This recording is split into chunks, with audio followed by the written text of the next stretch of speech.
104 علوم پر مہارت. اللہ اکبر. اب معذرت کے ساتھ ایک بات کہوں میں، میرے امام کو 104 علوم پر مہارت، اور اگر ہم سے پوچھا جائے ہم سنیوں سے جو اپنے آپ کو ڈنکے کی چوٹ پر بریلوی کہتے ہیں، ان بریلویوں سے پوچھا جائے تو انہیں 10 علوم کے بھی نام نہیں معلوم. اعلیٰ حضرت نے 1000 سے زائد کتابیں لکھی، اگر پوچھ لیا جائے سنیوں سے تو 5 کتاب کا نام نہیں بتا سکتے. میں علماء کی بات نہیں کر رہا ہوں، آپ کی اور اپنی بات کر رہا ہوں، غلط تو نہیں کہہ رہا ہوں میں. جانتے پرابلم کیا؟ سب سے بڑا پرابلم یہ ہے عوام اگر غافل ہے، عوام اگر دور ہے. اعلیٰ حضرت عظیم البرکت کا عرس کئی سالوں سے منایا جا رہا ہے، لیکن جب بھی امام احمد رضا خان فاضل بریلوی کی بات ہوتی ہے تو صرف 2 باتوں پر زور دیا جاتا ہے، یا تو آپ کی نعتیں یا تو آپ کے فتاوے. اعلیٰ حضرت نے فرمایا اس کے ساتھ کھاؤ گے تو کافر ہو جاؤ گے، اس کی عیادت کو جاؤ گے تو کافر ہو جاؤ گے، اس کے پاس جاؤ گے تو اسلام سے خارج ہو جاؤ گے، نماز جنازہ پڑھاؤ گے تو تمہارا بھی نکاح جاتا رہے گا. جب عوام کے سامنے بار بار ہر اسٹیج سے یہی باتیں بتائی جاتی ہیں تو لوگوں کو لگتا ہے امام احمد رضا نے یا تو نعتیں لکھی ہیں یا تو لوگوں کو کافر بنایا. میں کہتا ہوں 2 چیزوں پر سارا زور، باقی 102 علوم کی طرف توجہ کیوں نہیں؟ امام احمد رضا نے جو قرآن کا ترجمہ کیا اس کا تذکرہ کیوں نہیں؟ امام احمد رضا نے جو حدیث پر کتابیں لکھی اس کا ترجمہ کیوں نہیں؟ آپ جانتے ہیں بڑے بڑے فقہاء اپنے اپنے دور کے انہوں نے تقریباً 72 چیزیں بیان کی تھی، یا 76 چیزیں ایسی ہیں جس سے تیمم کیا جا سکتا ہے. مدرسے کے بچے بھی سن لیں، 76 چیزیں ایسی ہیں جس سے تیمم جائز ہے. بڑے بڑے علماء نے لکھا تھا، جب میرے امام نے قلم اٹھایا تو 76 کو 78 نہیں کیا، 76 کو 80 نہیں کیا، 76 کو 100 نہیں کیا. امام احمد رضا خان فاضل بریلوی نے کن کن چیزوں سے تیمم کرنا جائز ہے سارے فقہاء نے 76 تک لکھا تھا. میرے امام نے 181 لسٹ پیش کر دی. 181 چیزوں سے تیمم کرنا جائز. آپ دیکھیں یہ صلاحیت ہے میرے امام کی. آخر یہ چیزیں ہم کیوں نہیں بیان کرتے عوام کے سامنے؟ اگر یہ چیزیں بیان کی جائے تو لوگوں کو پتا چلے ہم کسی گاؤں محلے کے مولوی کے ماننے والے نہیں ہیں، ہم مجدد اعظم کے ماننے والے ہیں. اب آخری بات کروں گا، اجازت ہے آپ کی؟ باتیں بہت سی ہیں لیکن وقت کافی ہو چکا ہے. آخری بات، میرے پیارے آقا کے پیروانوں، اعلیٰ حضرت عظیم البرکت الشاہ امام احمد رضا خان فاضل بریلوی کون؟ آپ نے سنا ہمیں کلمہ پڑھایا ہے خواجہ غریب نواز نے، ہمیں قرآن لا کر دیا ہے ہندوستان میں خواجہ غریب نواز نے، ہمیں سجدے کا شعور دیا ہے خواجہ غریب نواز نے، ہمیں مدینے کا راستہ بتایا ہے خواجہ غریب نواز نے، ہمیں کربلا معلیٰ کا پتہ بتایا ہے خواجہ غریب نواز نے. شاہ ہست حسین، بادشاہ ہست حسین، یہ کس نے لکھا؟ کسی بریلوی عالم نے نہیں لکھا ہے، یہ میرے غریب نواز نے لکھا ہے. تو گویا مدینے کا پتہ بھی غریب نواز نے بتایا ہے، کربلا کا راستہ بھی غریب نواز نے بتایا ہے. لیکن ہمیں آج کے دور میں یہ بھی ماننا پڑے گا ہمیں ایمان کی دولت بھی ہے غریب نواز نے، اور ہمارے ایمان کو بچایا ہے بریلی کے تاجدار نے. ہمیں قرآن لا کر دیا ہے خواجہ غریب نواز نے، اور قرآن کی فتنوں کے دور میں حفاظت کی ہے بریلی کے تاجدار نے. ہمیں سجدوں کا شعور دیا ہے خواجہ غریب نواز نے، ہمارے سجدوں کی حفاظت کی ہے بریلی کے تاجدار نے. ہمیں مدینے کا راستہ بتایا ہے خواجہ غریب نواز نے، مدینے والے کی محبت کا جام پلایا ہے بریلی کے تاجدار نے. ہمیں کربلا معلیٰ کا پتہ بتایا ہے غریب نواز نے، اور ہمیں اہل بیت کا عاشق بنایا ہے بریلی کے تاجدار نے. اسی لیے ہم کہتے ہیں بدعقیدہ اور گمراہ میرے امام کی دشمنی میں انہیں 1000 گالیاں دیتے رہے، لیکن جب تک روئے زمین پر ایک سنی باقی رہے گا اپنے امام کی بارگاہ میں یوں خراج عقیدت پیش کرتا رہے گا. ڈال دی قلب میں عظمت مصطفیٰ، ڈال دی قلب میں عظمت مصطفیٰ، سیدی اعلیٰ حضرت پہ لاکھوں سلام. یہ میرے امام کی ذات. آپ جانتے میرے امام فرماتے اس صدی میں، آپ دیکھیں آج کے دور میں دلی میں بیٹھی خبیثہ نبی کی گستاخی کرتی ہے، تلنگانہ میں بیٹھا کتا نبی کی ذات پہ بھونکتا ہے، اور ہم اور آپ کیا کرتے ہیں سوائے ایف آئی آر لکھوانے کی، سوائے پروٹیسٹ بھرنے کے کیا کرتے؟ آپ بتائیے، کروڑوں کی تعداد میں کلمہ پڑھنے والے مسلمان، میں بہت معذرت کے ساتھ کہوں گا سادات اور امیر العلماء کی موجودگی میں نبی کی بے ادبی گستاخی کی جائے، معاشہ صدیقہ کو معاذ اللہ برا بلا کہا جائے، ہمیں تکلیف تو ہوتی ہے، لیکن شادیوں میں ڈی جے بند ہوتا ہے بتاؤ، بارات میں پٹاخے بند ہوتے ہیں بتاؤ، ہمارے معاشرے سے خرافات کا خاتمہ ہوتا ہے بتاؤ، ہم اپنے گھر کی بہو بیٹیوں کو بچیوں کو پردے کا پابند بناتے بتاؤ، لوگ نبی کی بے ادبی گستاخی کرتے ہیں، ہم رسمی طور پر پروٹیسٹ کر کے ایف آئی آر درج کرا کے بری ذمہ ہو جاتے ہیں۔ میرے امام فرماتے اس صدی میں اللہ نے مجھے اپنے محبوب کی ڈھال بنا کر پیدا فرمایا۔ اعلیٰ حضرت فرماتے ہیں امام احمد رضا کو یہ پسند ہے کہ کوئی اسے گالیاں دے، اس کے باپ دادا کو گالیاں دے، لیکن اس کے نبی کو برا بھلا نہ کہے۔ اعلیٰ حضرت فرماتے جب مجھے کوئی برا بھلا کہتا ہے تو مجھے خوشی ہوتی ہے اس بات پر کہ جب تک اس نے مجھے گالیاں دی ہوں گی تب تک میرے نبی کی بے ادبی سے بچا رہا ہوں۔ اعلیٰ حضرت فرماتے ہیں اگر میرے دل کے دو ٹکڑے کر کے دیکھے جائیں، ایک پر لا الہ الا اللہ لکھا ہوگا اور دوسرے پر محمد رسول اللہ لکھا ہوگا۔ میرے امام فرماتے ہیں ارے کتے کو صبح شام روٹی کے چند ٹکڑے ڈال دو تو کتا بھی مالک کا وفادار بن کر رات رات بھر گھر کا پہرا دیتا ہے۔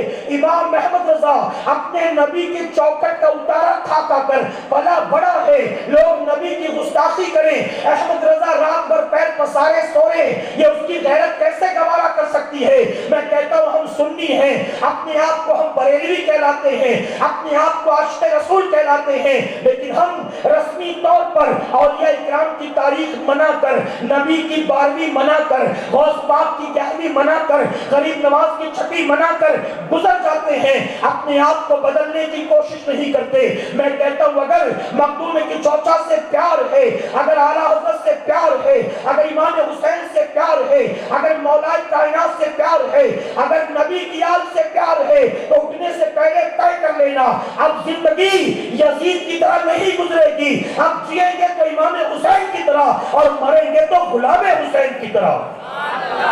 اللہ اپنے حبیب پاک کو صدقے،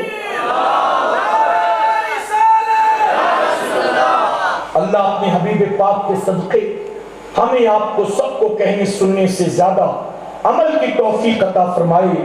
درمیان گفتگو مجھ سے جانے انجانے میں کوئی غلطی خامی رہ گئی، آپ سب کو گواہ بنا کر سچے دل سے توبہ کرتا ہوں، رب میری توبہ قبول فرمائے اور ہماری محفل کو میرا کریم قیامت میں ہمارے لیے، ہمارے والدین کے لیے بخشش اور نجات کا ذریعہ بنائے۔ وما علینا الا البلاغ۔ ایک دو اعلان اگر اجازت ہو آپ کی، تھکے تو نہیں نا میرے پیارے آقا کے پیروانوں؟ سب سے پہلا اعلان تو یہ ہے، آپ اگر فقیر کے مزید بیانات سننا چاہتے ہیں تو یوٹیوب پر سنی دعوت اسلامی کا آفیشیل چینل، مرکزی چینل جس کا نام ہے SDI چینل، سنی دعوت اسلامی کا شارٹ فارم، آپ اس چینل کو جائیں، وزٹ کریں، سبسکرائب کریں اور آئندہ آنے والے پروگرامز کی نوٹیفیکیشن کے لیے بیل آئیکن پر کلک کریں۔ اس وقت ہمارا اجتماع، میں بھی گھڑی سے دیکھ رہا تھا، 12:30 بجے آج ہمارا اجتماع رات کو لندن میں شروع ہوا ہے۔ ہمارا 3 روزہ سالانہ سنی اجتماع لندن میں ہو رہا ہے اور وہ بھی سلور جوبلی اجتماع، یعنی 25واں سالانہ اجتماع ہے۔ امیر سنی دعوت اسلامی اس وقت، توجہ ہے نا آپ کی؟ میں کرامات بیان نہیں کروں گا، اچھا میں کوئی کرامت نہ بتاؤں، کیا ولایت کا انکار کریں گے کسی اللہ کے ولی کہ جب بتاؤں یہ کیا وہ کیا تبھی کہیں گے ہاں ہاں ولی تھے؟ ورنہ اگر نہ بتاؤں کرامت تو ولایت کا انکار کریں گے آپ؟ میرے پیارے آقا کے پیروانوں، ولی کرامت کا محتاج نہیں ہوتا، اور یاد رکھیں ولی کرامت ذات منوانے کے لیے نہیں کرتا، ولی کرامت اپنی بات منوانے کے لیے دکھایا کرتا ہے۔ غریب نواز مدینے سے چلے تھے تو پیدل سفر طے کر کے اجمیر پہنچے تھے، سنا نا آپ نے؟ لیکن جوگی جے پال مقابلے میں آئے تو کیا کیا؟ ہوا میں اڑنے لگ گیا۔ میں کہتا ہوں یہ اللہ کا احسان ہے کہ ہم اس وقت پیدا نہیں ہوئے، آج پیدا ہوئے، ورنہ اس دور میں پیدا ہوئے ہوتے نا تو ہم میں سے کتنے ہوتے جو غریب نواز کو چھوڑ کے جوگی جے پال کا دامن پکڑ لیتے۔ کہتے یہ تو زیادہ پہنچیلا لگتا ہے، ہماری بامبے کی لینگویج میں کہتے یہ تو ہوا میں اڑ رہا ہے، یہ تو زیادہ پہنچیلا ہے۔ تو وہ غریب نواز کے مقابلے میں آیا، ہوا میں اڑنے لگا۔ غریب نواز نے کیا کیا؟ مقابلے میں آپ ہوا میں نہیں اڑے، تاریخ گواہ ہے آپ نے اپنی جوتیوں کو حکم دیا اور پھر جوتی ہوا میں پرواز کرتی ہے، جوگی جے پال کے سر پر جا کر پڑتی ہے، اور جب ولی کی جوتیاں سر پر پڑیں عقل ٹھکانے نہ آئی، یہ ہو ہی نہیں سکتا ہے۔ ولی کی جوتیاں پڑی، عقل ٹھکانے آ گئی، آیا تھا تو پرتھوی راج چوہان کا ایجنٹ تھا، نیچے اترا تو غریب نواز کا غلام بن گیا۔ تو ولی کرامت ذات منوانے کے لیے نہیں دکھاتا کہ میری دکانداری آن ہو جائے، میری پیری مریدی کے دھندے شروع ہو جائیں، لوگ میرا گنگان کرنا شروع کر دے۔ ولی کرامت دکھاتا ہے تو اپنی بات کو منوانے کے لیے دکھاتا ہے۔ جب ابو جہل نے اعتراض کیا تب نبی نے چاند کے ٹکڑے کر کے دکھائے۔ جب ابو جہل نے اعتراض کیا تب میرے نبی نے کنکریوں کو کلمہ پڑھایا۔ یوں چلتے پھرتے کنکریوں کو کلمہ نہیں پڑھاتے، روزانہ چاند کے 2-4 ٹکڑے نہیں کرتے رہے۔ تو گویا نبی معجزہ دکھاتا ہے تو بات کو منوانے کے لیے، اور ولی کرامت دکھاتا ہے تو اپنی بات کو منوانے کے لیے۔ تو سلطان ابراہیم رضی اللہ تعالیٰ عنہ، اللہ تعالیٰ نے آپ کو 2 یا بعض روایتوں میں آتا ہے 3 بیٹیاں دی تھی، لیکن اولاد نرینہ سے محروم تھی۔ تقریباً دوسری یا تیسری بیٹی کے بعد 8 سال ہو گئے، کوئی اولاد نہیں۔ آپ کے دل میں تمنا تھی کہ جیسے باپ دادا سے ہوتے ہوئے سلطنت مجھ تک پہنچی، آخر میرا بھی تو جانشین کوئی ہونا چاہیے، میرے بعد یہ تخت و تاج کون سنبھالے گا؟ تو آپ کے دل میں یہ حسرت تھی۔ لیکن جانتے ہو بادشاہ بھی کیسے تھے؟ چونکہ سید تھے، دن بھر رعایا پروری کرتے اور رات آتی تو دنیا سے کٹ کٹا کر اپنے کمرے میں اللہ کی عبادت میں لگ جایا کرتے تھے۔ آپ اللہ کے ولی، آپ کی بیوی یعنی مخدومی کی چوچا کی والدہ جن کا نام حضرت خدیجہ رضی اللہ تعالیٰ عنہ آتا ہے تاریخ میں، وہ بھی اللہ کی ولیہ، ان کے والد بھی یعنی مخدوم پاک کے نانا بھی اپنے وقت کے بادشاہ تھے اور ولی بھی تھے۔ فرمایا دونوں میاں بیوی تہجد کے پابند تھے، رات بھر عبادت کرتے۔ ایک رات جب مصلی پر بیٹھے نماز تہجد سے فارغ ہو کر اللہ کی بارگاہ میں دعا کر رہے تھے، اچانک محسوس ہوا کہ کمرے میں ہم دونوں کے سوا کوئی تیسرا بھی موجود۔ پلٹ کر دیکھا تو پایا کہ اس وقت ان کے کمرے میں اس دور کے مشہور مجذوب بزرگ جن کا نام بھی ابراہیم تھا وہ کمرے میں موجود تھے۔ سلطان سید ابراہیم نے جب دیکھا تو پریشان کہ آخر یہ میرے کمرے میں کیسے آ گئے؟ محل کے اندر میرا بیڈ روم، محل پر بھی پہرا، کمرے پر بھی پہرا، پھر آخر یہ مجذوب کمرے میں کیسے پہنچ گیا؟ پھر دل نے کہا اگر اتنے پہروں کے بعد بھی اللہ کا ولی تیرے کمرے میں آیا تو اپنی مرضی سے نہیں آیا ہوگا، مولا کی مرضی سے آیا ہوگا۔ میاں بیوی آگے بڑھتے، مجذوب ابراہیم رحمۃ اللہ علیہ کی قدم بوسی کرتے، ان کے سامنے ہاتھ جوڑ کر ادب سے کھڑے ہو جاتے۔ مجذوب نے کہا سلطان ابراہیم بتا کیا چاہتا ہے؟ آپ نے فرمایا حضور میں کیا کہوں کہ کیا چاہتا ہوں، آپ سے میری کوئی بات چھپی نہیں ہے، آپ تو جانتے ہیں کہ مجھے کیا چاہیے۔ تو جانتے ہو مجذوب ابراہیم نے کیا کہا؟ کہا ٹھیک ہے جا میں نے تجھے ایک بیٹا دیا، اور محبت سے کہیں جا میں نے تجھے ایک بیٹا دیا۔ یہ کہہ کر وہ پلٹے، دونوں میاں بیوی خوش پیچھے پیچھے چل پڑے۔ مجذوب پھر رکا، پلٹا، کہا جو چاہتا تھا دے دیا، اب کیوں پیچھے آتا ہے؟ دونوں خاموش تھے۔ اب مجذوب نے کیا کہا؟ کہا جا میں نے تجھے ایک اور بیٹا دے دیا۔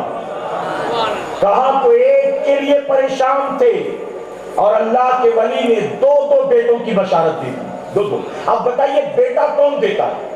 اللہ دیتا ہے نا. اولاد دینے والا کون ہے؟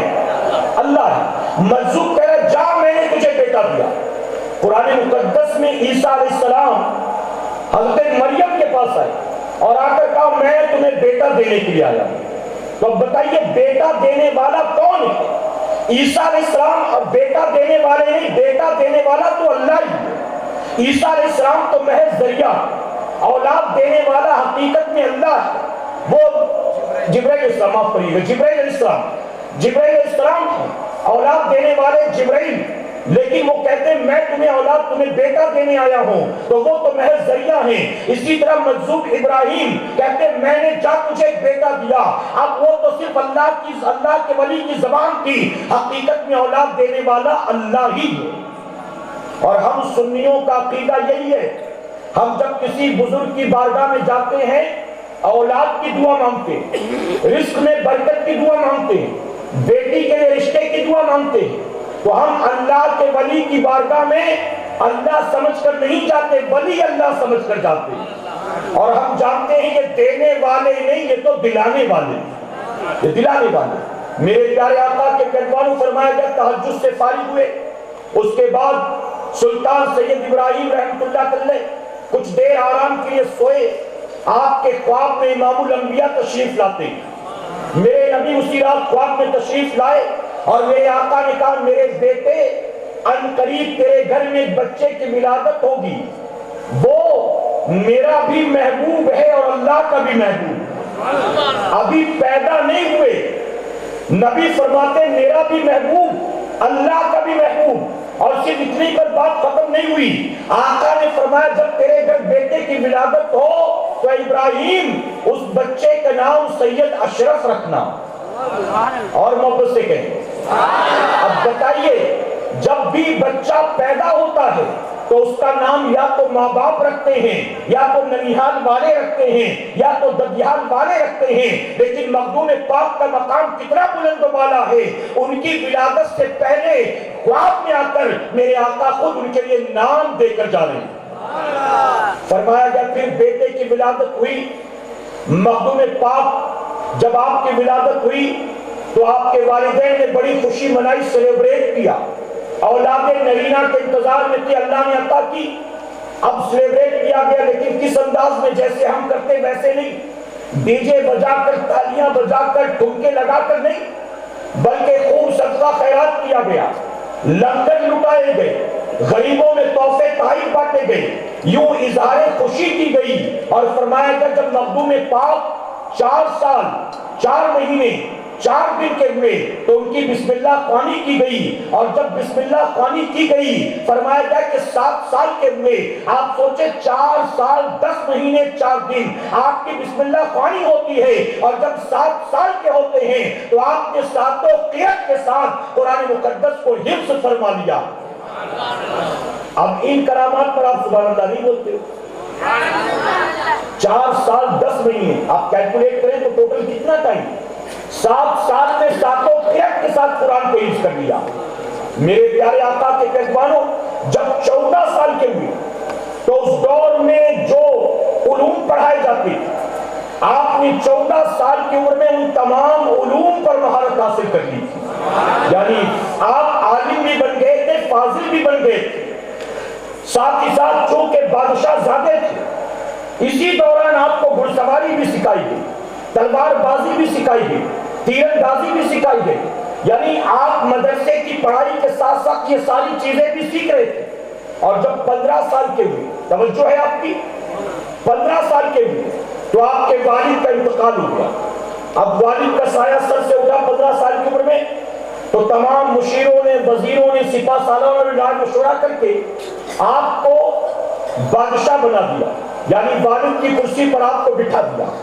اب آپ نے جیسے ہی بادشاہت کی باغ ڈور سنبھالی، ایک پڑوسی ملک کا بادشاہ جس نے کئی بار آپ کے ملک پر حملہ کیا تھا لیکن ہمیشہ منہ کی کھا کر گیا، اس نے سوچا بڑا اچھا موقع ہاتھ لگا. سلطان ابراہیم کا انتقال ہو گیا، 15 سال کا بیٹا کرسی پر بیٹھا بادشاہ اور سلطان بنا. اسے جنگی تدبیریں معلوم نہیں، اسے حکومت کے معاملات معلوم نہیں. ایسے میں فائدہ اٹھا کر ہم حملہ کرتے ہیں، یقیناً ان کے ملک کو ہم فتح کر لیں گے۔ میرے پیارے آقا علیہ الصلوۃ والتسلیم کے پہلوانوں، جب اس نے یہ منصوبہ بندی کی فوج تیار کرنے لگا، یہاں آپ کے وزیروں کو، سپہ سالاروں کو، مشیروں کو پتا چلا، ان لوگوں نے کہا کہ ہم سلطان کو تکلیف نہیں دیں گے، بلکہ ہم تیاری کرتے ہیں اور اس کا مقابلہ ہم خود کریں گے۔ جب مخدوم پاک کو پتا چلا کہ فلاں ملک کا بادشاہ حملہ ور ہونے والا اور مجھے بنا بتائے ہوئے فوج کی تیاری شروع کر دی گئی ہے اور یہ مقابلہ کرنے کو جاتے ہیں، تو مخدوم پاک نے سب کو بلایا اور بلانے کے بعد کہا، اس جنگ میں میں بھی تمہارے ساتھ چلوں گا، اگرچہ مجھے جنگ کا کوئی تجربہ نہیں ہے، لیکن میں اس جنگ میں چلوں گا اور جنگ کی قیادت بھی کروں گا۔ تو لوگوں نے کہا کہ حضور، ہم چاہتے ہیں کہ تھوڑے سال اور گزر جائیں، اس کے بعد پھر آپ میدان جنگ میں چلیے گا، ابھی آپ نہ چلیں، ابھی ممکن ہے کہ اس کا مقابلہ کرنا آپ کے لیے دشوار ہو۔ تو مخدوم پاک نے کیا کہا؟ آپ نے فرمایا، سنو، اگرچہ مجھے جنگوں کا کوئی تجربہ نہیں ہے، لیکن اس بات کو فراموش مت کرو، میری رگوں میں امام حسین کا خون دوڑ رہا ہے۔ میں نے اب تک کوئی جنگ لڑا نہیں، لیکن رگوں میں خون تو امام حسین کا ہی نا۔ اور پھر تاریخ شاہد ہے، آپ کی قیادت میں جنگ لڑی گئی اور وہ بادشاہ پہلے جس طرح سے رسوا اور ذلیل ہوتا رہا، اس سے کئی گنا زیادہ اس مرتبہ ذلیل و خوار ہو کر اپنے منہ کی کھا کر واپس گیا۔ میرے پیارے آقا کے پیروانوں، آپ نے 25 سال کی عمر تک حکومت کی، لیکن حال اور معاملات والد کی طرح تھے، یعنی دن بھر حکومت کے کام انجام دیتے، لوگوں کے مقدمے سنتے، فیصلے فرماتے، اور رات آتی تو دنیا سے کٹ کٹا کر اللہ کی عبادت میں لگ جاتے۔ جانتے جب عبادت میں لگتے تو خضر علیہ السلام اکثر آپ کے پاس آتے اور آ کر کہتے تھے، اے سید اشرف، ایک میان میں 2 تلواریں نہیں رہ سکتی۔ اے سید اشرف، بادشاہت اور فقیری یہ دونوں چیزیں ایک ساتھ نہیں رہ سکتی۔ بار بار وہ کہتے، آخرکار مخدوم پاک نے من بنا لیا، میں تخت و تاج کو چھوڑ کر اب نکل جاؤں گا۔ بڑی لمبی تاریخ، اب میں پوری تاریخ میں نہیں جاتا۔ آپ نے اپنی والدہ سے کہا کہ امی جان، اب حکومت و بادشاہت میں میرا دل نہیں لگتا، میں سب کچھ چھوڑ چھاڑ کر اللہ کی راہ میں نکلنا چاہتا ہوں۔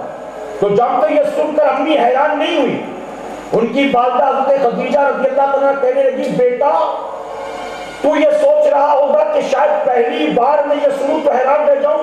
نہیں نہیں میرے بیٹے، مجھے تو تیری ولادت سے پہلے ہی تیرے نانا نے یہ بشارت دی تھی، مجھے تو پہلے ہی معلوم تھا تیرا بیٹا بادشاہ نہیں کرے گا، وہ تو تخت و تاج کو ٹھوکر مار کر فقیری اور درویشی کو اختیار کرے گا۔ بیٹے تو جب تخت و تاج پر بیٹھ گیا تو میں اسی دن کا انتظار کر رہی تھی، وہ دن کب آئے گا، وہ دن کب آئے گا، وہ دن کب آئے گا۔ آخرکار وہ دن آ گیا میرے بیٹے، میں تیرے راستے کا روڑا نہیں بنوں گی، بلکہ میں خوشی خوشی تجھے رخصت کروں گی۔ لیکن ماں نے کہا، میرے بیٹے ایسے نہ جا، رات کے اندھیرے میں نکل کر مت جا، اگر تو یوں چلا گیا پھر تیرے بعد تیرا چھوٹا بھائی تخت پر بیٹھ گیا تو لوگ یہ کہیں گے کہ جبرن کہیں تجھے تیرے بھائی نے قید میں ڈال تو نہیں دیا، قتل تو نہیں کروا دیا کرسی پر بیٹھنے کے لیے۔ اور اس دور میں ایسا ہوتا تھا، ایک بھائی بھائی کا قتل کروا دیتا تھا خود بادشاہ بننے کے لیے۔ تو آپ نے فرمایا کہ لوگ یہ نہ سوچے تیرے بھائی کے بارے میں، اس لیے میرے بیٹے تو ایک فوج تیار کر، لشکر لے، وزیروں کو لے، خدام کو لے، اور پوری شان و شوکت کے ساتھ شہر سے باہر نکل، لوگوں کو یوں محسوس ہو جیسے تو کسی ملک پر حملہ کرنے کے لیے جا رہا ہے۔ اس طرح جائے گا تو کوئی پرابلم نہیں ہوگی۔ فرمایا جب مخدوم پاک نے اپنی والدہ کے مشورے کو قبول کیا، اسی شان کے ساتھ نکلے اور آپ اپنے ملک کی سرحد تک پہنچتے پہنچتے دھیرے دھیرے کر کے سب کو اپنے لوٹا دیا۔ آپ کے 2 غلام تھے جو آپ کا ساتھ چھوڑنے کو تیار تھے، 2 غلام اور ایک آپ کا گھوڑا، یہ 3۔ فرمایا کہ آپ جا رہے ان کو بار بار کہے چلے جاؤ چلے جاؤ چلے جاؤ، نہیں جاتے وہ۔ ایک جگہ آرام کے لیے رکے، وہ دونوں بھی تھکے ماندے تھے، سو گئے گہری نیند میں۔ مخدوم پاک کی آنکھ کھلی، دیکھا وہ سو رہے ہیں تو ان دونوں کو وہیں چھوڑ کر آپ گھوڑا لے کر آگے چلے گئے۔ کچھ دور جانے کے بعد کہا کہ اب میں اکیلا رہ گیا، لیکن پھر بھی گھوڑا میرے ساتھ ہے، تو میں بھوکا پیاسا تو رہ سکتا ہوں لیکن گھوڑے کے کھانے پینے کا تو انتظام کرنا پڑے گا، اب میں اس کا کیا کروں؟ راستے میں فقیر ملا، آپ نے وہ گھوڑا بھی اللہ کی راہ میں صدقہ فرما دیا ہے، سب کچھ یوں چھوڑ دیا، ٹھوکر مار دی، اور میرے پیارے آقا کے پیروانوں ایک طویل سفر طے کرتے ہوئے آپ ہندوستان کی سرزمین پر پہنچتے ہیں اپنے پیر و مرشد کے پاس۔ میں نے کہا نا ایک بڑا طویل سفر ہے، میں اگر اس کو بیان کروں درمیان میں بہت ساری کرامات بھی ہیں، وہ ساری بیان کروں تو بہت زیادہ وقت لگ جائے گا، اور ابھی مجھے اعلیٰ حضرت عظیم البرکت کے تعلق سے بھی آپ کو بتانا ہے۔ تو مخدوم پاک بنگال کی سرزمین پر پہنچے، آپ کے پیر و مرشد سے جب ملاقات ہوئی تو آپ کے پیر و مرشد نے جانتے ہو کیا کہا؟ آپ کے پیر و مرشد نے کہا کہ اے مخدوم اشرف، اے سید اشرف، جب تو اپنے ملک سے چلا تھا تب سے لے کر اب تک 2.5 سال لگے پہنچنے میں۔ آپ کے پیر و مرشد نے کہا تب سے لے کر اب تک خضر علیہ السلام نے مجھے بار بار آ کر یہ خبر دی، ایک شہباز نکلا ہے یہاں آنے کے لیے، اور ہر شکاری نے اپنے اپنے جال کو پھینک دیا، لیکن میں اسے صحیح سلامت بچا کر آپ کی بارگاہ میں لانے والا۔ مخدوم پاک پہنچے، پیر و مرشد کی خانقاہ میں دیکھا کوئی مرید جھاڑو لگاتا تھا، کوئی پانی بھرتا تھا، کوئی مسافروں کے لیے دسترخوان تیار کرتا تھا، ہر مرید کی کوئی نہ کوئی ذمہ داری تھی۔ آپ نے اپنے پیر و مرشد سے کہا حضور کئی دن ہو گئے آپ نے میری کوئی ڈیوٹی نہیں لگائی، آپ مجھے بھی کوئی ذمہ داری دے دیں تاکہ خانقاہ میں رہ کر باقی پیر بھائیوں کی طرح میں بھی کچھ کام کیا کروں۔ تو جانتے ہو آپ کے پیر و مرشد نے کیا فرمایا تھا؟ آپ نے فرمایا کہ تمہیں اللہ نے خدمت کرنے کے لیے پیدا نہیں کیا ہے، اللہ نے تمہیں مخدوم بنا کر بھیجا ہے۔ فرمایا اسی دن سے آپ کا لقب مخدوم مشہور ہو گیا۔ میرے پیارے آقا کے پیروانوں، مخدوم پاک کی بہت ساری کرامات ایسی جو آج بھی ظاہر ہوتی ہیں کہ چوسا شریف کی سرزمین پر۔ آپ نے سنا ہوگا بڑا سے بڑا جن، بھوت، شیطان، چڑیل جو دنیا میں کہیں نہ نکل سکے، مخدوم پاک کی عدالت میں پیش کر دو، جیسا بھی ہوگا اسے چھوڑ کر بھاگنا پڑے گا، جیسا بھی۔ یہ ساری چیزیں اس بات کا اظہار کرتی ہیں اللہ کا ولی زمین کے اوپر جیسے زندہ ہوتا ہے، زمین کے نیچے بھی ویسے ہی زندہ ہوا کرتا ہے۔ میرے پیارے آقا علیہ الصلوۃ والتسلیم کے پیروانوں، کئی کرامات کا ظہور ہوا۔ جانتے فرمایا کہ مجھے اس وقت بزرگ کا نام یاد نہیں آ رہا ہے، ہاں مخدوم بہاری رحمۃ اللہ علیہ، آپ جب سفر کرتے کرتے بہار شریف پہنچے تو آپ کے مخدوم بہاری رحمۃ اللہ علیہ نے اپنے مریدوں سے کہا تھا کہ کل میرا انتقال ہونے والا، کل جب میرا انتقال ہو جائے، توجہ ہے نا آپ کی، جب میرا انتقال ہو جائے مجھے غسل دینا، کفن پہنانا، لیکن نماز جنازہ نہ پڑھانا۔ صبح ایک مسافر آئے گا، وہ مسافر اس کے اندر 3 خوبیاں ہوں گی۔ سب سے پہلا تو وہ سید ہوگا، دوسرا وہ تخت و تاج کو ٹھوکر مار کر آیا ہوگا، تیسرا وہ قرأت سبا کا ماری ہوگا، سبا قرأت کا قاری ہوگا، وہی میری نماز جنازہ پڑھائے گا۔ جب آپ صبح شہر میں داخل ہوئے، لوگ منتظر تھے، آپ کو دیکھا، آپ سے پوچھا آپ سید ہیں؟ کہا ہاں۔ کہاں سے آئے ہیں؟ آپ نے بتایا کہ میں وہاں سے تخت و تاج کو چھوڑ کر آیا۔ کہا آپ قاری بھی ہیں؟ کہا ہاں۔ تو ان لوگوں نے کہا کہ ہمارے پیر و مرشد کی وصیت کی آپ نماز جنازہ پڑھائیں۔ آپ نے نماز جنازہ پڑھائی۔ نماز جنازہ کے بعد جب سب فارغ ہو گئے، تدفین ہو گئی، اس کے بعد سب دائیں بائیں ہو کر جانے لگے۔ آپ نے کہا رکو، سنو، آپ کے پیر و مرشد نے جو وصیت کی تھی ایک پر تو آپ نے عمل کر لیا، دوسری باقی ہے۔ لوگوں نے کہا دوسری کون سی؟ تو آپ نے فرمایا کہ آپ کے پیر و مرشد نے مخدوم بہاری رحمۃ اللہ نے فرمایا تھا کہ وہ تو میری نماز جنازہ پڑھائے گا، یہ میرا پیرہن تحفے کے طور پر اس کے حوالے کر دینا، یہ میرا جبہ اس کو دے دینا۔ تو تم نے پہلی وصیت پر تو عمل کیا، دوسری کیوں نہیں؟ لاؤ ان کا جبہ مجھے دو۔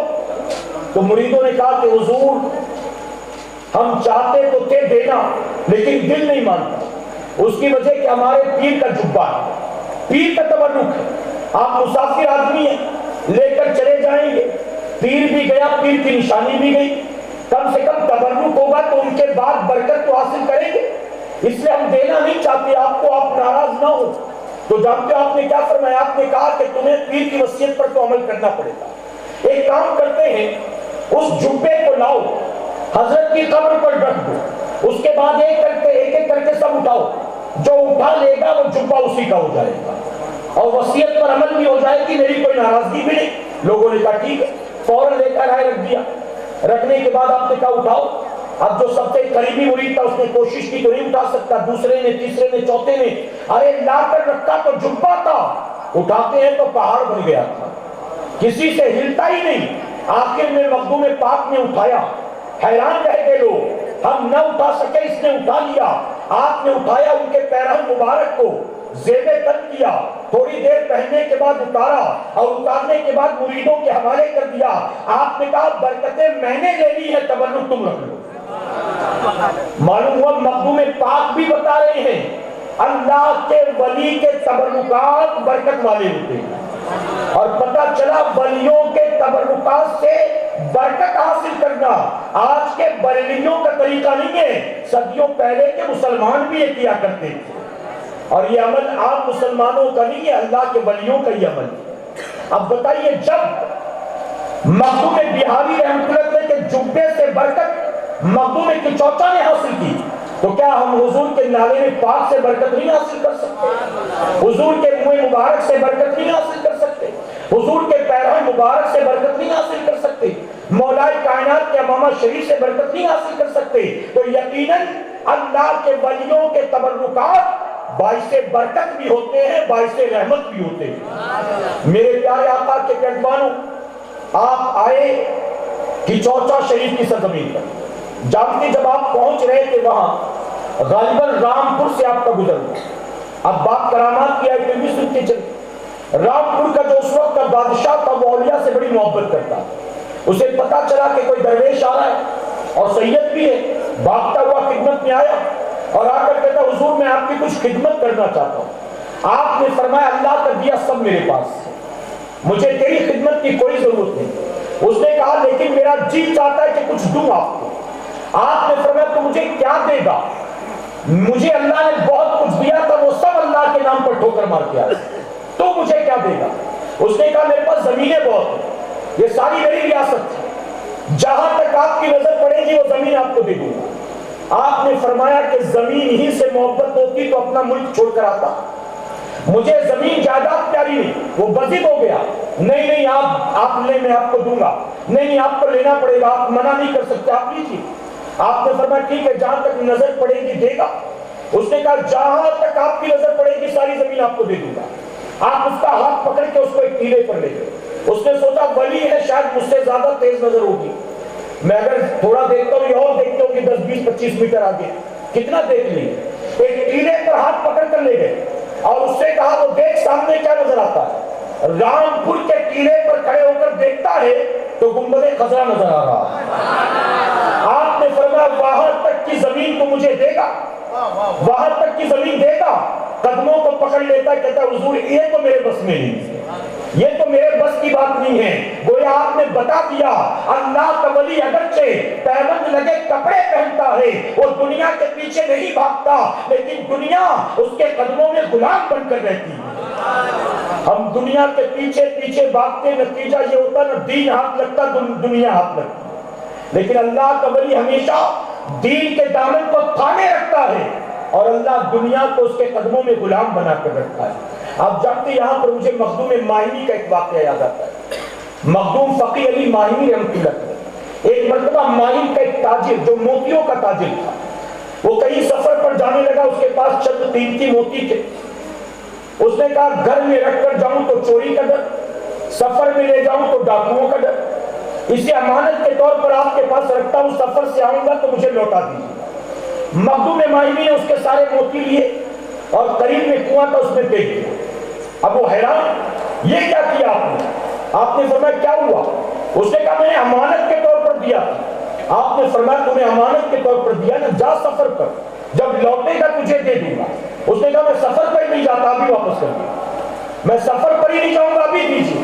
آپ نے فرمایا اطمینان سے جا سفر پر، پریشان نہ ہو، ہم امانت میں خیانت کرنے والے لوگ نہیں، ہم دے دیں گے۔ اس نے کہا میں جاتا ہی نہیں، مجھے دے۔ آپ فرماتے اچھا ابھی چاہیے؟ میں تو کنویں میں اترنے والا نہیں، اب تجھے ابھی چاہیے تو جا خود اتر کر لے۔ اب مرتا کیا نہ کرتا، چونکہ مال اس کا تھا، بیچارہ جیسے تیسے کنویں کے اندر اترا۔ جب کنویں کے اندر گیا تو جا کر دیکھ کر حیران، کنویں میں اس کو مٹی پتھر کنکر نظر نہیں آتے، مخدوم ماہی نے جو اس کے موتی پھینکے تھے اس پورے کنویں میں چاروں طرف وہ موتی ہی موتی نظر آتے ہیں۔ حیران ہو کر باہر نکلتا ہے، قدموں کو تھام لیتا ہے۔ اللہ کے ولی نے بتا دیا، اللہ کا ولی دنیا کے پیچھے نہیں بھاگتا ہے، اس کے ہاتھوں میں دین کا دامن ہوتا ہے اور دنیا اس کے قدموں میں غلام بن کر رہتی ہے۔ میرے پیارے آقا کے پیروانوں، اب چلیں دوسرے پہلو کی طرف۔ اعلیٰ حضرت عظیم البرکت الشاہ امام احمد رضا خان فاضل بریلوی رضی اللہ عنہ کی ذات۔ آپ نے ابھی سنا ہندوستان میں اسلام کا پرچم کس نے لہرایا؟ جی ارے میں پہلی بار آیا ہوں، آپ لوگ ایسے ہی سنتے ہیں کیا؟ میں نے تو بڑی تعریف سنی آپ کے علاقے کی، آپ تو رسپانس بھی نہیں کرتے۔ اچھا میری تقریر نعرے والی نہیں ہوتی لیکن سبحان اللہ والی ہوتی ہے، تو سبحان اللہ تو بولنا ہی چاہیے آپ محبت سے کہیں۔ تو ہندوستان میں اسلام کا پرچم کس نے لہرایا؟ جن کو نہیں معلوم ان کو بھی پتہ چل جائے اور بلند آواز سے کہیں کس نے لہرایا؟ ایشیا کے اکثر ملکوں میں جو اسلام پھیلا ہے یہ غریب نواز کی محنت کا نتیجہ ہے۔ غریب نواز کی ٹوٹل ایج جانتے کتنا ہے؟ 95 سال، اور 95 سال میں آپ نے تقریباً 97 لاکھ لوگوں کو کلمہ پڑھایا، 97 لاکھ، اللہ اکبر۔ اور 97 لاکھ جن کو غریب نواز نے کلمہ پڑھایا، آج تک وہ صرف 97 لاکھ نہیں ہیں، ارے وہ 97 لاکھ کے یہاں بچوں کی ولادت ہوئی، ان کے یہاں ان کے یہاں ان کے یہاں نسل آباد ہوتی چلی گئی، اور آج وہی 57 لاکھ تبدیل ہو گئی۔ ہم محفلوں میں کہتے ہیں کسی ایک کو لاؤ گے اپنے ساتھ، اگر وہ ایک بار سبحان اللہ بولے گا تو اللہ اس کی سبحان اللہ کا ثواب اس کو بھی دے گا، آپ کو بھی دے گا۔ سنا ہے نا آپ نے؟ یہ علماء بھی بیان کرتے، مبلغین بھی۔ آپ نے اگر کسی کو نمازی بنا دیا، جب تک وہ نماز پڑھے گا اس کے سجدوں کا ثواب اللہ اس کو بھی دے گا اور نمازی بنانے والے کو بھی اللہ عطا فرمائے گا۔ اب ذرا سوچیں، ایک آپ کا لایا کوئی بندہ سبحان اللہ کہے، اس پر اللہ آپ کو دگنا ثواب دے۔ غریب نواز نے 97 لاکھ کے 95 لاکھ لوگوں کو کلمہ پڑھایا۔ اب یہ 95 لاکھ اگر جمعہ کے دن صرف 2 رکعت بھی پڑھتے ہوں گے تو انہیں اپنی 2 رکعت کا ثواب ملتا ہوگا، اور سب کے سجدوں کا ثواب اللہ غریب نواز کو عطا فرماتا ہوگا۔ تو پتہ چلا کروڑوں کے سجدوں کا ثواب اللہ غریب نواز کو دے رہا ہے۔ تو رب نے وہ انتظام کر دیا کہ لمحہ لمحہ ان کے درجات بلند ہوتے چلے جا رہے ہیں۔ اس لیے میں کہتا ہوں اللہ اپنے ولیوں کو پتھر کنکر بنا کر نہیں پیدا کرتا، اللہ اپنے ولیوں کو چاند اور سورج بنا کر پیدا کرتا ہے۔ اور چاند سورج پر کوئی تھوکنے کی کوشش کرے تو چاند اور سورج کا کچھ نہیں بگڑتا، اس کا تھوک اسی کے منہ پر آ کر گرتا۔ آج کوئی غوث اعظم کو گالی دے، آج کوئی امام علی مقام کی گستاخی کرے اور یزید پلید کی تعریف کرے، آج کوئی غریب نواز کو معاذ اللہ برا بھلا کہے، کیا بتائیے ان کے یہ سب کچھ کرنے سے اللہ کے ولی کی عظمت و شان میں کوئی کمی آئے گی؟ کوئی مرتبہ گھٹنے والا ہے؟ میں کہتا ہوں تو اللہ کے ولیوں کی گستاخی کر کے اپنے لیے کچھ جہنم کا ایندھن تیار کر رہا ہے۔ اللہ کے ولی کا مقام تو اتنا بلند ہے کہ جیسے جیسے وقت گزرتا جائے گا ان کے درجات بھی بلند ہوتے چلے جائیں گے۔ میرے پیارے آقا کے پیروانوں، تو غریب نواز نے کلمہ پڑھایا۔ غریب نواز کسی ایسے پیر کا نام نہیں ہے جو صرف مارکیٹ میں پیری مریدی کرنے کے لیے نکلا۔ آج بہت سے پیر ایسے ہیں مرید بنا لیتے، انہیں یہ بھی پتہ نہیں ہوتا کہ میرا مرید حرام کے دھندے کرتا ہے کہ حلال کے کاروبار کرتا ہے۔ مرید میرا بن گیا، میری خدمت تو کرتا ہے لیکن اپنے بوڑھے ماں باپ کی عزت بھی کرتا ہے کہ نہیں کرتا؟ مرید میرا بن گیا، میرے سامنے تو غلاموں کی طرح کھڑا رہتا ہے لیکن اللہ کے سجدے بھی کرتا ہے کہ نہیں کرتا؟ ارے غریب نواز، ہندوستان ہندوستان میں پیری مریدی کرنے نہیں آئے تھے، وہ جو بتوں کے سامنے سر جھکاتے تھے، وہ جو درختوں کو معبود بنائے بیٹھے تھے، وہ جو چاند و سورج کو خدا سمجھتے تھے، ان کی آوارہ پیشانیوں کو وہاں سے اٹھا کر اللہ کی بارگاہ میں جھکانے کے لیے آئے تھے۔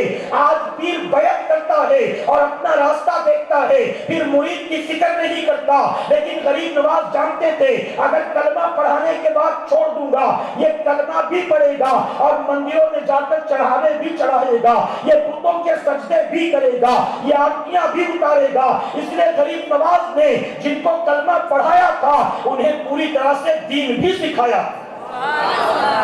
آئی بات سمجھ میں آپ کی؟ حرام کیا ہے، حلال کیا ہے، جائز کیا ہے، ناجائز کیا ہے، قرآن کیا ہے، سنت کیا ہے، اللہ اس کے رسول کا فرمان کیا ہے۔ غریب نواز نے اپنے مریدوں کو مکمل طور پر دین کے سانچے میں ڈالا اور وہی غریب نواز کا دیا ہوا دین منتقل ہوتا رہا، ٹرانسفر ہوتا رہا، باپ سے بیٹے، اس سے پوتے، اس سے بیٹے، اس سے پوتے، یوں منتقل ہوتے ہوتے اس وقت تک پہنچا جب ہندوستان میں انگریزوں کی حکومت آئی۔ اب توجہ سے سنیے گا، تاریخ بیان کرتا ہوں۔ جب ہندوستان میں انگریزوں کی حکومت آئی، انگریز جب ہندوستان پر مغلوں کا تختہ پلٹ کر قابض ہوا، ہمارے علماء نے انگریزوں کی ظلم و زیادتی کو دیکھا تو ان کے خلاف جہاد کا فتویٰ دیا اور 1857 میں جنگ آزادی کا اعلان ہوا۔ اور ہمارے علماء آج جو لوگ کہہ رہے ہیں کہ مدرسوں کا شدھی کرن کیا جائے، مدرسوں میں بم بنانا سکھاتے ہیں، مدرسوں میں دہشت گردی سکھائی جاتی ہے، مدرسوں میں صرف جہاد کی ٹریننگ دی جاتی ہے، مدرسوں میں آتنکوادی پیدا کیے جاتے ہیں۔ تاریخ اٹھا کر دیکھ لو اپنے ملک کی، اس ہندوستان کی سرزمین پر انگریزوں کا مقابلہ کرنے کے لیے یونیورسٹی سے کوئی نہیں آیا تھا، سب سے پہلے آئے تھے تو مدرسے میں پڑھنے والے علماء اور پڑھانے والے علماء آئے تھے ان کے مقابلے میں۔ علامہ فضل حق خیر آبادی نے فتویٰ دیا انگریزوں کے خلاف جہاد کا، اور پھر مسلمان مقابلے میں آیا انگریزوں کے۔ کشمیر سے لے کر کنیا کماری تک ہزاروں علماء کو درختوں پر لٹکا کر پھانسی دی گئی، سولی پر چڑھایا گیا، توپ کے منہ سے باندھ کر انہیں اڑایا گیا، سینکڑوں نہیں ہزاروں علماء کو شہید کیا گیا۔ پھر انگریز نے سمجھ لیا اس ملک میں سب سے زیادہ ہم کو خطرہ ہے تو یہ کلمہ پڑھنے والوں سے۔ توجہ ہے آپ؟ انگریزوں نے انالائز کیا اس ملک میں سب سے زیادہ خطرہ ہے کئی مسلمانوں سے، اور مسلمانوں سے خطرہ کیوں نہ ہوتا؟ اس کی وجہ کہ انگریزوں نے حکومت بھی مسلمانوں سے چھینی، مسلمانوں سے سب سے زیادہ خطرہ۔ اب انگریزوں نے کہا ان مسلمانوں کو توڑا جائے، ان مسلمانوں میں ایک ایسا فتنہ پیدا کیا جائے کہ مسلمان کسی ایک عالم کی آواز پر متحد نہ ہو سکے، اپنے علماء کی آواز پر ایک پلیٹ فارم پر اکٹھا نہ ہو سکے۔ اس لیے انگریزوں نے مسلمانوں میں پھوٹ ڈالنے کی کوشش کی۔ اچھا، انگریزوں کو خطرہ تھا مسلمانوں سے۔ آج ہندوستان میں ہم تقریباً 20 یا 25%، لیکن آج بھی حکومت کے لیے لوگوں کو یہی کیا جاتا ہے کہ ہمارے کو مسلمانوں سے خطرہ۔ بتائیے ہے کہ نہیں؟ میرے پیارے آقا کے پیروانوں، پتہ چلا مسلمانوں کو ٹارگٹ اس وقت دیا جاتا ہے جب لوگوں کو اپنی کرسی بچانی ہوتی ہے، اپنے تخت و تاج کو بچانے کے لیے مسلمان کو ٹارگٹ کیا جاتا ہے۔ اب انگریزوں نے منصوبہ کیا مسلمانوں میں پھوٹ ڈالو، ان کو متحد نہ ہونے دو۔ تو انگریزوں نے کیا چال چلی جانتے ہو؟ انگریز جانتا تھا مسلمانوں کی سب سے بڑی طاقت ان کے نبی کی محبت ہے، عشق رسول ہے۔ عشق رسول کے نام پر یہ کبھی بھی ایک پلیٹ فارم پر جمع ہو سکتے ہیں۔ تو ان مسلمانوں کو نبی کے گنبد سے دور کرو، نبی کے در سے دور کرو، ان کے دل میں نبی کے لیے معاذ اللہ بغض و عداوت اور نفرت اور حقارت پیدا کرو۔ انگریز جانتا تھا اگر ہم کہیں گے نبی مر کر مٹی میں مل گئے تو مسلمانوں پر اس کا کوئی ایفیکٹ نہیں ہوگا، اگر ہم کہیں گے نبی کو پیٹ پیچھے کی خبر نہیں تو مسلمان کہے گا یہ عیسائی ہے، نبی کا دشمن ہے۔ ہماری باتوں کا اس پر کوئی اثر نہیں ہوگا۔ اس لیے انگریزوں نے کیا کیا؟ انگریزوں نے مسلمانوں کے درمیان رہنے والے ایمان فروشوں کو خریدا۔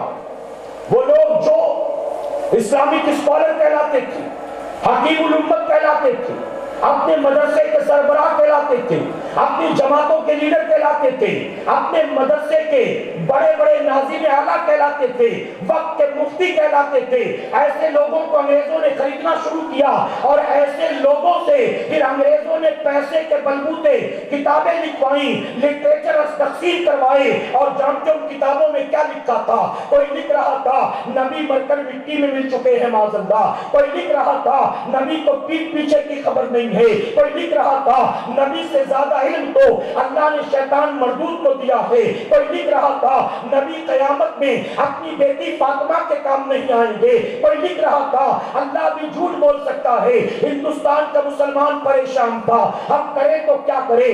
ارے وہ جو 1450 سال سے وہ جو غریب نواز نے ہمیں عقیدہ دیا تھا، وہ عقیدہ جو مدینے سے لے کر آئے تھے، وہ عقیدہ جو ہمارے باپ دادا کا تھا، وہ جو سب ہمارے باپ دادا کرتے چلے آئے تھے، آج ہم جب وہی سب کرتے ہیں ہمیں کہا جاتا ہے مشرک ہو گیا، کافر ہو گیا۔ ہندوستان کا مسلمان پریشان تھا، وہ ولی کی مزار پر جاتا، کہتے تو نے شرک کیا ہے، اگر وہ کھڑے ہو کر صلاۃ و سلام پڑھتا لوگ کہتے تو مشرک ہو گیا ہے، اگر وہ مصیبت میں یا اللہ کہہ کے بلا یا رسول اللہ کہہ کے بلاتا تھا یا غوث المدد کہتا تھا لوگ کہتے تو مشرک ہو گیا ہے۔ ہندوستان کا مسلمان پریشان تھا، ہمارے باپ دادا بھی اس مناتے رہے، مزارات پر چادریں چڑھاتے رہے، وہاں جا کر منتیں مانگتے رہے، نذر و نیاز کرتے رہے، جلسے جلوس کرتے رہے، کھڑے ہو کر سلام پڑھتے رہے، لیکن آج جب ہم یہ کرتے ہیں ہم پر کافر کا فتویٰ لگایا جاتا ہے، ہم پر مشرک کہا جاتا ہے، ہم کریں تو کیا کریں؟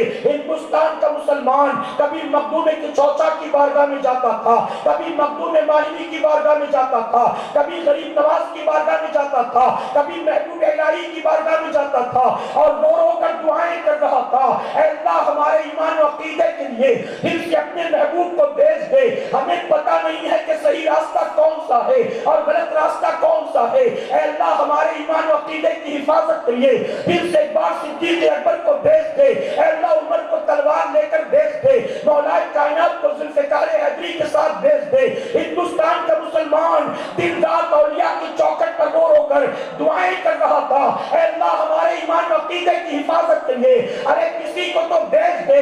آخرکار اللہ کی رحمتوں کو اپنے بندوں پر پیار آ گیا، اللہ کی رحمتوں نے پکار کر کہا اے میرے بندو تم مجھ سے دوبارہ میرا محبوب مانگتے ہو، تم مجھ سے دوبارہ ابو بکر صدیق مانگتے ہو، تم مجھ سے دوبارہ عمر فاروق اعظم مانگتے ہو، عثمان غنی اور علی مانگتے ہو، میرا قانون تو یہ ہے کہ میرے قانون کے مطابق ری برت نہیں ہوتا ہے، پنرجنم نہیں ہوتا ہے، انسان ایک بار پیدا ہوتا ہے، موت کا مزہ چکھتا ہے، پھر اس کو قیامت میں حساب کتاب کے لیے اٹھایا جائے گا۔ میں تمہارے ایمان و عقیدے کی حفاظت کے لیے دوبارہ تمہیں اپنا محبوب تو نہیں دوں گا، لیکن تمہیں محبوب کا غلام بنا کر امام احمد رضا دے رہا ہوں۔ تم مجھ سے ابو بکر چاہتے ہو، میں تمہیں دوبارہ ابو بکر تو نہیں دوں گا، ابو بکر کی صداقت کا مظہر بنا کر میں تمہیں امام احمد رضا دے رہا ہوں۔